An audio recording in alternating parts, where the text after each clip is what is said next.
A legal battle's brewing over the future of a 9-year-old boy orphaned in the Christmas Island boat tragedy.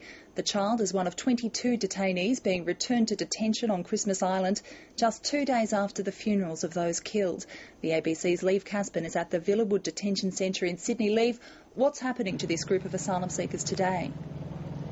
Nicole, we can confirm that all 22 asylum seekers, including the 9-year-old boy that you spoke of who had been orphaned, Sinan Khaliki, are now on their way back to Christmas Island on a charter plane. That plane left around 9 or 10 this morning.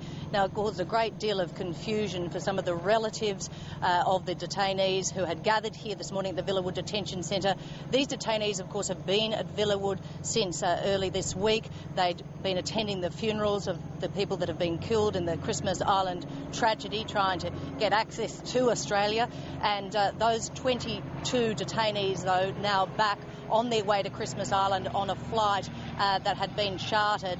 There has been a great deal of complaint from the detainees, the friends of the detainees who'd gathered here this morning. They had been complaining that this was a covert operation, that they weren't told that they were going to be leaving. They said it happened under the cover of darkness. Now, that's something that the Immigration Department has denied. They say the busload of people were taken out of the Villawood Detention Centre at around during daylight hours. They won't tell us when, but it certainly happened before 8 o'clock this morning when we got here.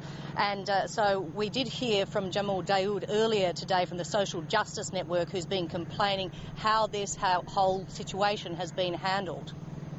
If something happens, the government should have been accused. They should take responsibility of what's happening.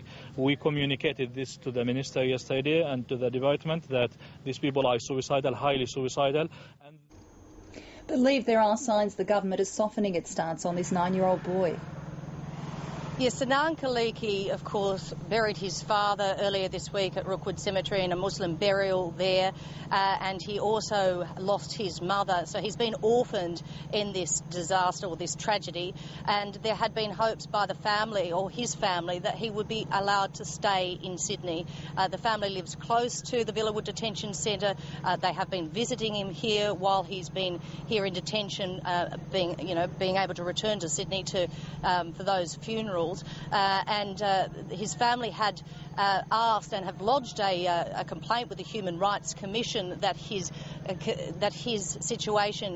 human rights have been violated. So there's now a legal challenge, as you've said, underway. But the Immigration Minister, Chris Bowen, did speak a short time ago, and he has told the media that Sinan Khaliki's case will be prioritised. We're certainly talking days, stroke weeks. We're certainly talking a situation that I want to see this boy in the community as soon as possible. But I make the point again, this is separate to him coming to Sydney for the funeral. It's made very clear to these survivors that they are being brought to Sydney in order to grieve at the funeral. It was also made clear to them that they would be returned to Christmas Island, but their claims and the consideration of them being released into appropriate community care was being done expeditiously, separate to the decision to bring them to Sydney. That was the Immigration Minister, Chris Bowen, and before that, reporter Leave Caspin at Villawood.